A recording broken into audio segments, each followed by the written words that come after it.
El océano, la última y verdadera frontera del planeta Tierra. Hemos cartografiado el lecho de Marte con mayor precisión que nuestros propios fondos marinos. El 70% de nuestro planeta está cubierto de agua, y el 95% de este mundo submarino permanece completamente inexplorado. Enviamos sondas a Júpiter, pero no tenemos ni la más remota idea de lo que se mueve 1 kilómetro por debajo de la quilla de nuestros barcos. Decimos que el océano es la cuna de la vida, pero ¿y si también es su tumba? O más aterrador aún, ¿su refugio? Estamos acostumbrados a pensar en el pasado en términos de fósiles. Millones de años, extinciones. Los dinosaurios se fueron. Los ictiosaurios desaparecieron. Su tiempo pasó. Los libros de paleontología están cerrados. La historia está escrita. Pero ¿y si nos equivocamos? ¿Y si uno de los capítulos más aterradores de esa historia nunca llegó a su fin? Nuestra historia no comienza con un grito, sino con el silencio. Un repentino y ensordecedor silencio. El 3 de mayo de este año, el vehículo de investigación de aguas profundas Odisea 7 llevaba a cabo una misión rutinaria en la fosa de las Filipinas. Su tarea: cartografiar el lecho marino, recolectar muestras. No era una misión secreta, era pura rutina. El Odisea 7 era uno de los sumergibles más avanzados del mundo. Un casco de titanio capaz de soportar una presión que aplastaría un tanque de combate como si fuera una lata. Estaba unido a su buque nodriza, el Helios, por un grueso cable de fibra óptica que transmitía vídeo de alta definición y datos de telemetría. A las 16:43 hora de Greenwich, el Odisea 7 se encontraba a una profundidad de 6.800 metros. Los operadores a bordo del Helios observaban un paisaje alienígena de lodo y formaciones rocosas extrañas. Y de repente, la comunicación se cortó. No hubo una señal de socorro, ni una advertencia de fallo en el sistema.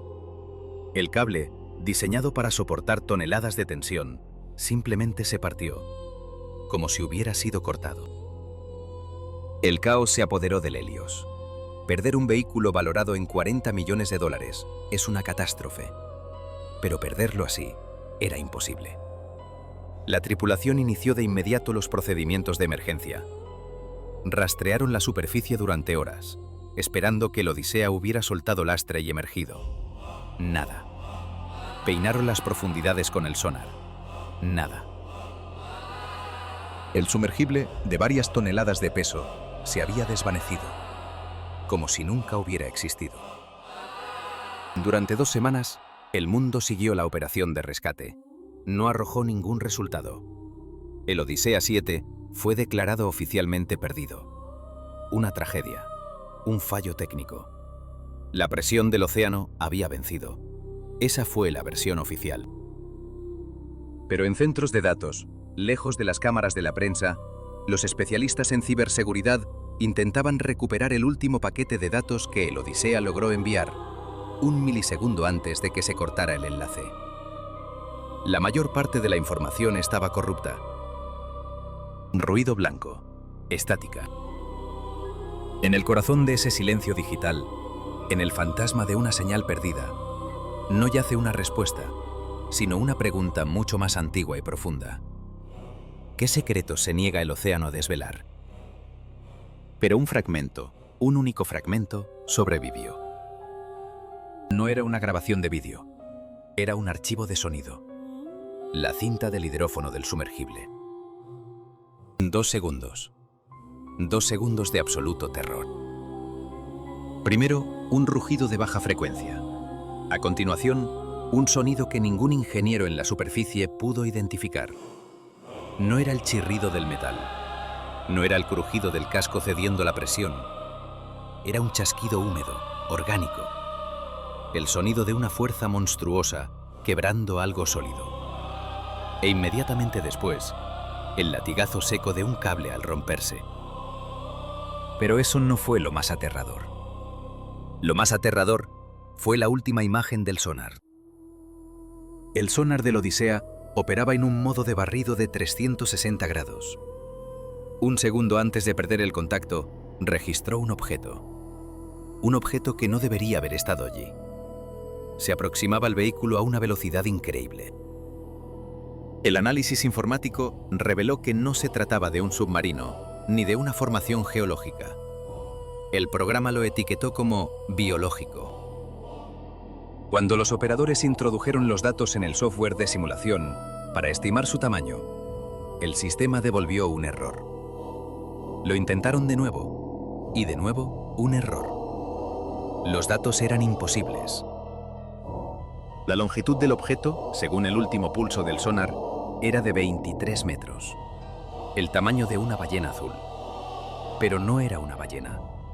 Su forma era incorrecta, alargada, fusiforme, como la de un tiburón. Pero no existen tiburones de ese tamaño. El gran tiburón blanco más grande mide 6 metros. El tiburón ballena es un filtrador, inofensivo y lento. Este objeto se movía a la velocidad de un torpedo. El incidente del Odisea fue clasificado. La causa oficial, un fallo catastrófico del equipo bajo presión extrema. El archivo del sonar y la grabación de audio fueron archivados bajo el epígrafe de anomalía. El mundo se olvidó del Odisea. Pero algunos no lo hicieron. Para la mayoría, los monstruos marinos son cuentos de marineros. Krakens, leviatanes, ficción. Pero ¿y si no lo son? ¿Y si esos mitos son solo recuerdos distorsionados de encuentros reales? Los datos de la Odisea se filtraron. Llegaron a manos de un pequeño grupo de investigadores independientes. Individuos a los que la comunidad académica tacha de excéntricos. Personas que creen que el océano esconde algo ancestral. Comenzaron a conectar los puntos. Y lo que descubrieron helaría la sangre en las venas. El primer punto de conexión, 1997. La Administración Nacional Oceánica y Atmosférica de los Estados Unidos, la NOAA, registra uno de los sonidos submarinos más potentes de la historia. Los hidrófonos, desplegados en el Océano Pacífico para rastrear submarinos soviéticos, lo captan. Lo bautizan como el bloop. El sonido era increíblemente potente. Fue detectado por 2 micrófonos separados por más de 5.000 kilómetros. Era de frecuencia ultra baja. Y era orgánico, estaba vivo. Inicialmente, la NOAA afirmó que el sonido se correspondía con el perfil de una criatura viva. Pero existía un problema. Para emitir semejante sonido, la criatura debía ser colosal, varias veces más grande que una ballena azul, el animal más grande del planeta. Más tarde, bajo la presión pública, la NOAA cambió su versión. Declararon que probablemente se trataba de un icequake, el sonido de un glaciar al fracturarse frente a las costas de la Antártida. Una explicación conveniente. Sin embargo, muchos expertos no estuvieron de acuerdo. El perfil acústico del bloop no se parecía al crujido del hielo. Era complejo, modulaba su frecuencia, se asemejaba más a un rugido. La versión oficial es el hielo, pero en los informes clasificados, el archivo permanece como siempre ha estado, sin resolver. El segundo punto, los testimonios presenciales.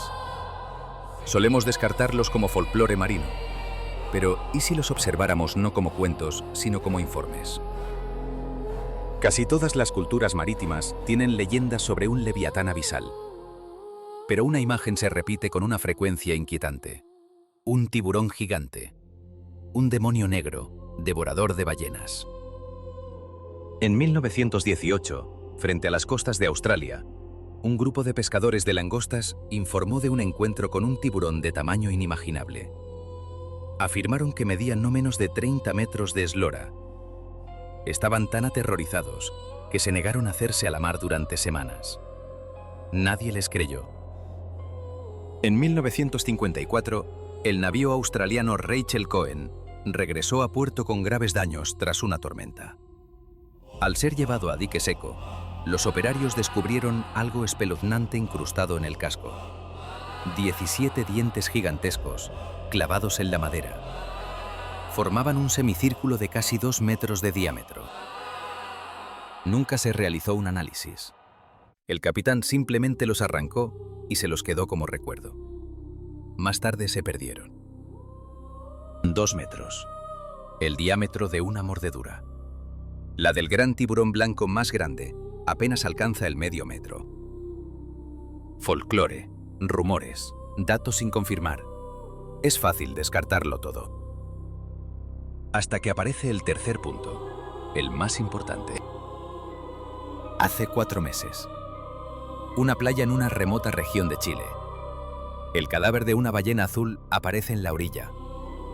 Un suceso notable, pero no único en sí mismo. Científicos del Instituto Oceanográfico local acuden para tomar muestras y determinar la causa de la muerte. Esperan encontrar indicios de una colisión con un barco o de haberse enredado en redes de pesca. Pero lo que encuentran es otra cosa. La ballena está casi partida por la mitad, pero no es obra de las hélices de un carguero. Son marcas de mordiscos, heridas monstruosas y desgarradas. Sin embargo, una de las mordeduras es limpia. Un semicírculo perfecto en la aleta caudal. Los científicos sacan sus instrumentos de medición. Les tiemblan las manos. El diámetro del arco de la mordedura es de 1,8 metros. Comienzan a buscar fragmentos y los encuentran. Hundido en el profundo cartílago de la ballena hay un trozo de diente. No pertenece a un gran tiburón blanco, ni a una orca. Es un fragmento triangular, aserrado como una sierra, de 18 centímetros de largo. Pero no es un fragmento, es un diente entero. Un sonido, un recuerdo, y ahora una prueba física. 3 puntos inconexos en el tiempo y el espacio que dibujan el contorno de una verdad aterradora. El océano es el último gran misterio de nuestro mundo, y en sus profundidades insondables, no todos los monstruos son leyendas. Cuando las fotografías de este diente se filtraron a la red, los paleontólogos de todo el mundo gritaron. No era un grito de terror, era un grito de reconocimiento. Conocían ese diente. Lo habían visto miles de veces. En museos, en estratos fósiles. Pero jamás esperaron verlo así. Fresco, cubierto de carne reciente. Este diente pertenecía a una criatura oficialmente extinta hace 3,5 millones de años. Una criatura que dominó los océanos del Mioceno. El depredador perfecto, el señor de los mares ancestrales. Carcharodon megalodon, el megalodón. Y es aquí donde la historia deja de ser una investigación para convertirse en una película de suspense. El megalodón no era un simple tiburón de gran tamaño, era un hipertiburón. Las estimaciones más conservadoras, basadas en miles de dientes fósiles, le atribuyen una longitud de hasta 18, quizás 20 metros, un peso de hasta 100 toneladas, el equivalente a 3 grandes tiburones blancos uno detrás de otro. Sus mandíbulas podían abrirse tanto que habría sido capaz de engullir un coche pequeño, entero.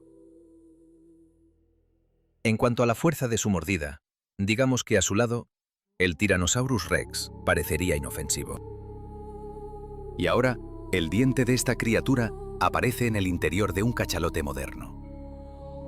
Al mismo tiempo que el sonar Odisea registra un objeto biológico de 23 metros.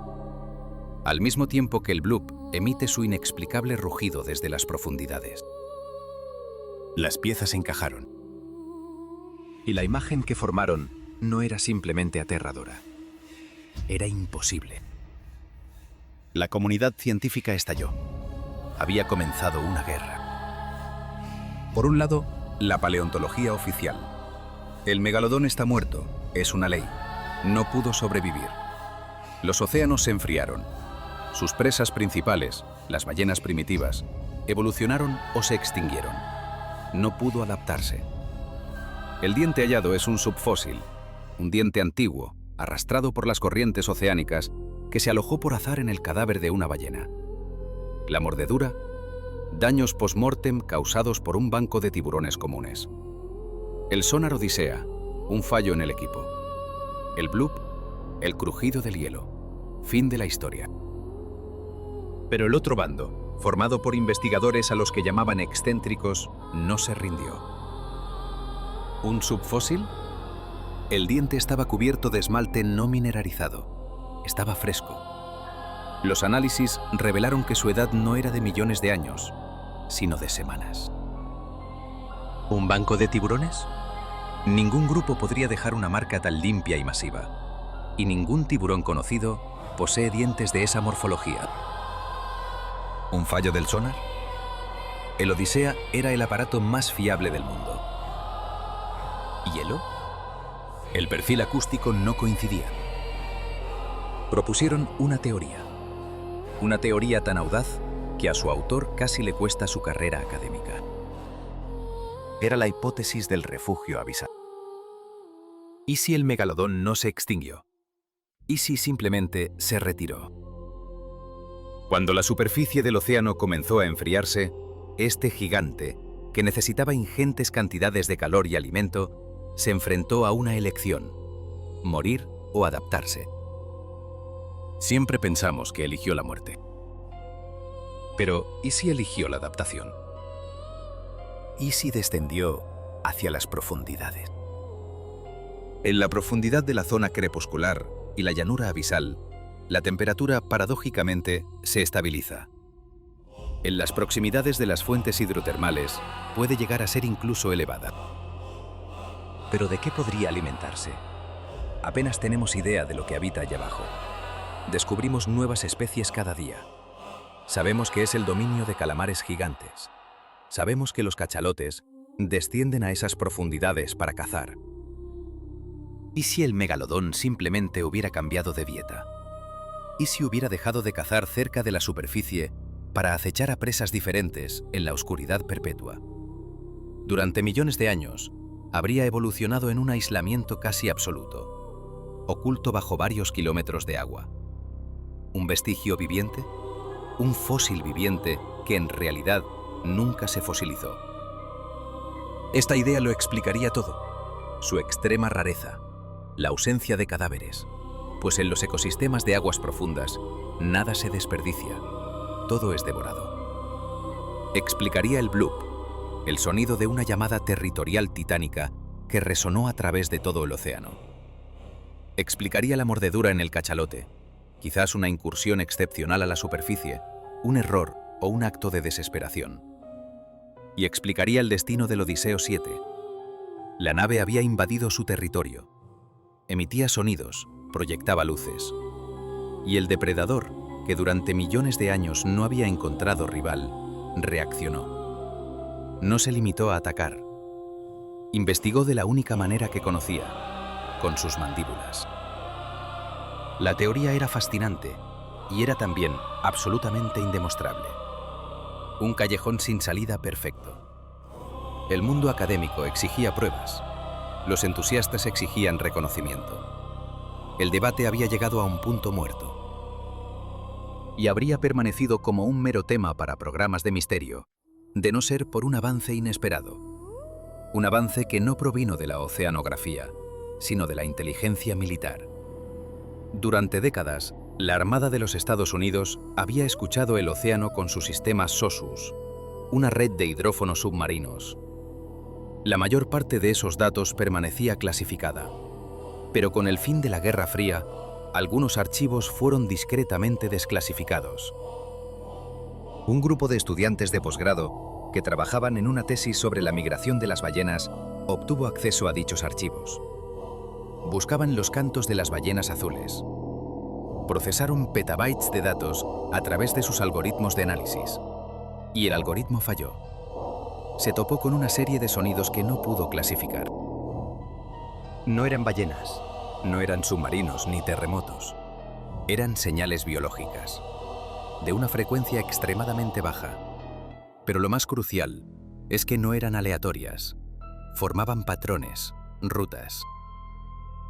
El algoritmo las plasmó en un mapa. Eran rutas migratorias. rutas que no utilizaba ninguna especie conocida por la ciencia. Unían los puntos más profundos del planeta: la fosa de las Marianas, la fosa de Kermadec, la fosa de Filipinas, el lugar donde desapareció el Odiseo.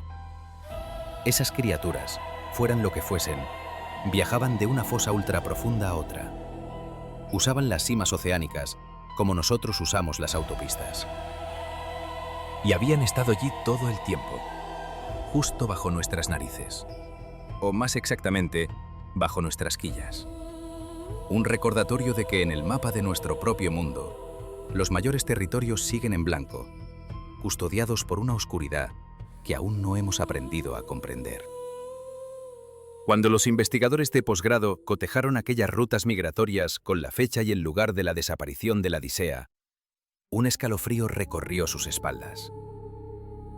3 días antes de la catástrofe, uno de esos corredores biológicos se había vuelto anormalmente activo. Era como si docenas de estas criaturas estuvieran convergiendo en un único punto. El mismo punto hacia el que se dirigía el Odisea. Aquello ya no era una coincidencia, era un patrón. La noticia de este hallazgo se extendió como la pólvora. Era la prueba irrefutable que faltaba, una puerta que acababa de abrirse. Y así comenzó la carrera. ¿Quién llegaría primero? ¿Quién obtendría la primera imagen? Ya no era una simple cuestión científica, era política, era seguridad nacional. Si en el océano habita un depredador de 20 metros, capaz de aniquilar un sumergible, las Fuerzas Armadas necesitan saberlo. La financiación apareció de inmediato. Una expedición internacional secreta. Se le dio un nombre en clave: Proteo. A su disposición, un buque que oficialmente no existía y un sumergible de nueva generación. No como el Odisea, atado por un cable, sino un batiscafo autónomo y tripulado, el Hades. El Hades no era un simple vehículo, era una fortaleza. Construido con materiales compuestos de última generación y dotado de camuflaje acústico activo, podía volverse invisible a los sonares. Su misión no era solo descender, su misión era escuchar.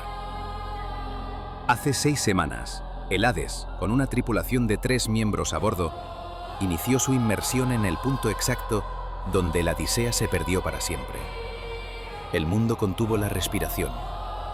La transmisión se emitía por un canal cifrado. Las primeras horas fueron rutinarias.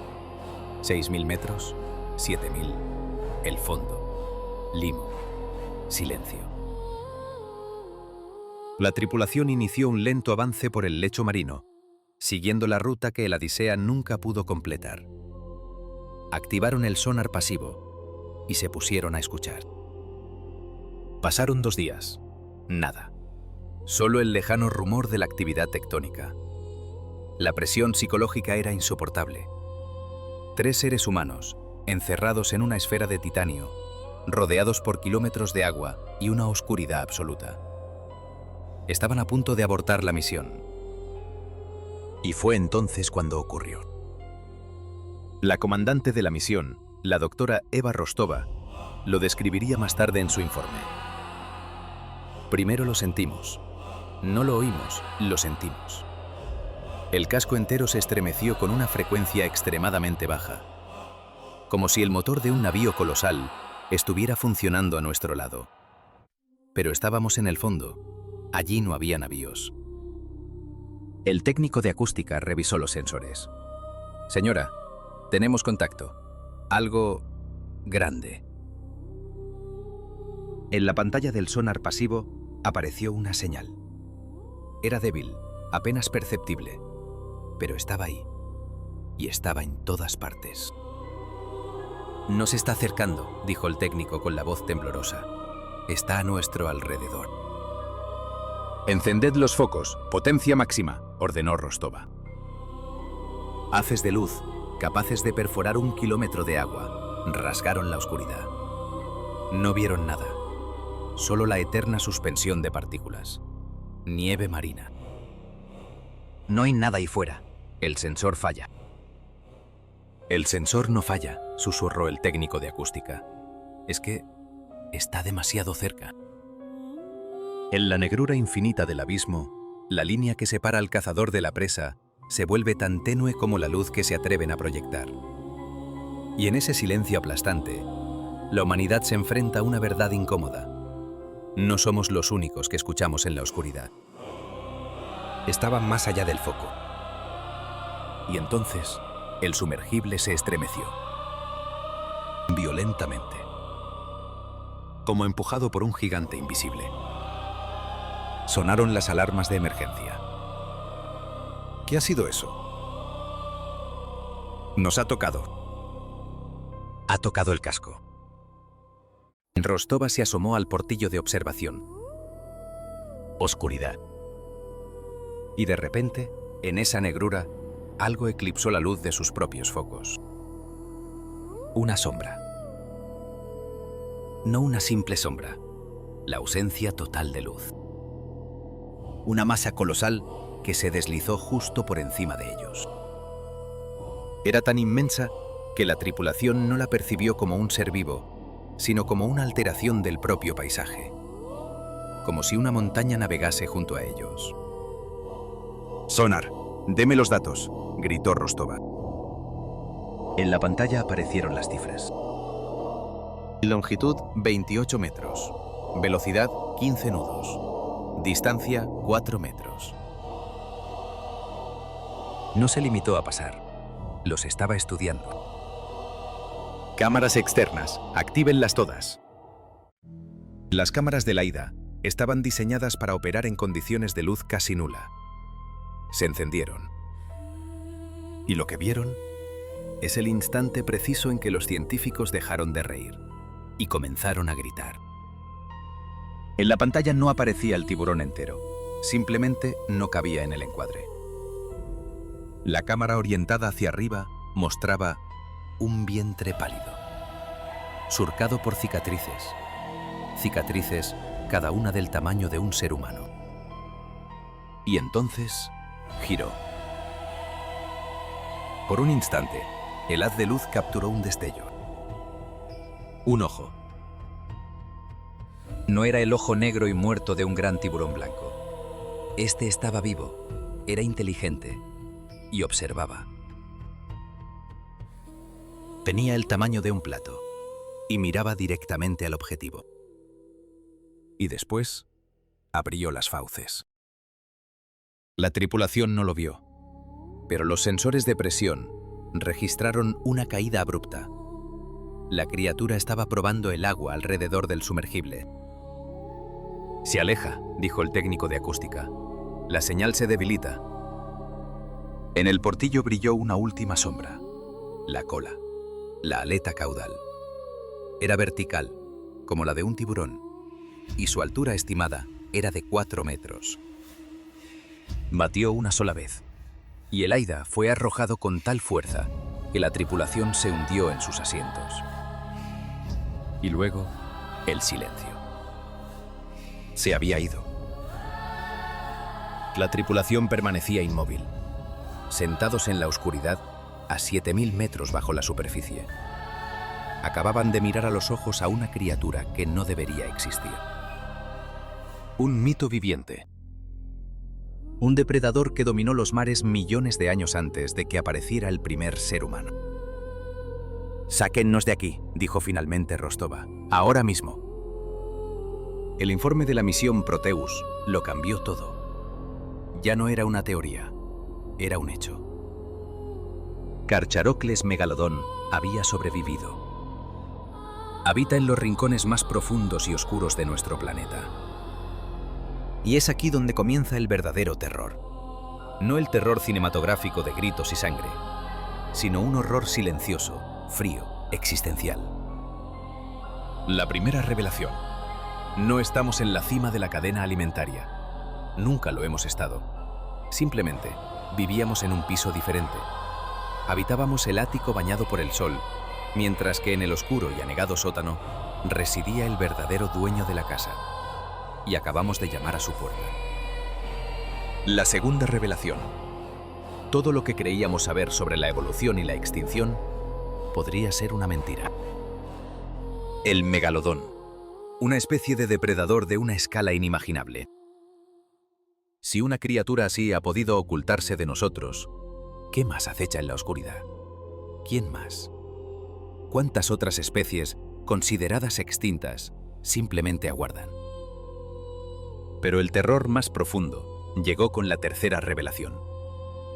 Surgió cuando los científicos analizaron los datos del sumergible AIDA y los cruzaron con el inexorable calentamiento global. ¿Por qué habría sobrevivido el megalodón en las profundidades? Porque allí abajo, el mundo era estable. El calor de las fuentes hidrotermales, un suministro constante de alimento en forma de calamares gigantes y quizá otras criaturas aún por descubrir. Durante millones de años, este equilibrio se mantuvo, su mundo y el nuestro, separados por kilómetros de agua helada. Pero ahora hemos roto ese equilibrio.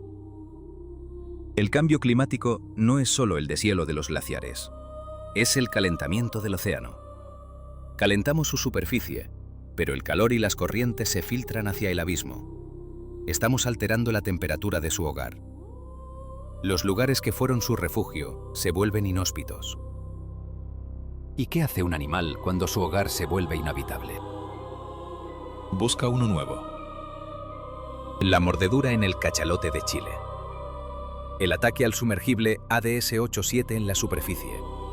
No eran actos de curiosidad, eran agresiones, incursiones territoriales. Sus rutas migratorias, fijas durante eones, han comenzado a desplazarse en los últimos 10 años, lenta pero inexorablemente hacia arriba. Los científicos no gritan de terror porque el megalodón exista. Gritan porque han comprendido por qué lo hemos visto. Tras millones de años de aislamiento, está ascendiendo. Regresa. A medida que el océano se calienta, sus antiguos cotos de caza cambian y comienza a buscar su alimento ancestral, las ballenas que nadan cerca de la superficie. ¿Y qué más flota en la superficie? Nuestros barcos, nuestras plataformas petrolíferas, nuestras playas. No hemos encontrado un fósil viviente. Hemos despertado a un dios antiguo. Y tiene hambre. Oficialmente, la misión de investigación no arrojó resultados. Los datos no concluyentes. Las imágenes de la cámara del AIDA, una simple anomalía óptica. El diente hallado en Chile, contaminación de la muestra. Todo fue barrido bajo la alfombra. ¿Por qué? Quizá porque la verdad es demasiado grande, demasiado destructiva para nuestra economía, para nuestra visión del mundo, para nuestro frágil sentido de la supremacía. Admitir que en el océano existe un depredador capaz de partir el casco de un submarino nuclear es admitir que no controlamos este planeta. Pero los hechos son obstinados. Los restos del ADS-87 todavía yacen en el fondo, y en su última transmisión de datos se registró el sonido del titanio al quebrarse. El cachalote de Chile fue mordido por algo que no debería existir, y 3 personas en el batiscafo AIDA vieron un ojo que les devolvía la mirada desde una oscuridad de 3 millones de años. Creíamos ser los amos del mundo, pero solo vivimos en su superficie, sobre una delgada película de tierra y agua, y debajo de nosotros, el abismo. Y el abismo nos observa. En las profundidades insondables, más allá del alcance de la luz y la comprensión, yace una pregunta ancestral. ¿Qué se oculta realmente en el silencio perpetuo del abismo? No es solo una cuestión de geografía o biología, sino un eco en los confines de nuestra propia conciencia. Pues en esa oscuridad no solo duermen criaturas olvidadas por el tiempo, sino quizás verdades que la superficie no está preparada para afrontar. Y así, la verdadera incógnita emerge. ¿Qué sucederá el día que esa latencia decida ascender? Cuando la presión del olvido ceda y lo que ha sido confinado a las tinieblas reclame su lugar bajo el sol. No se trataría de una simple revelación, sino de una confrontación fundamental con los cimientos de nuestro mundo. Quizás el verdadero misterio no reside en lo que la oscuridad esconde, sino en si seremos capaces de soportar la luz que proyecte sobre nosotros mismos.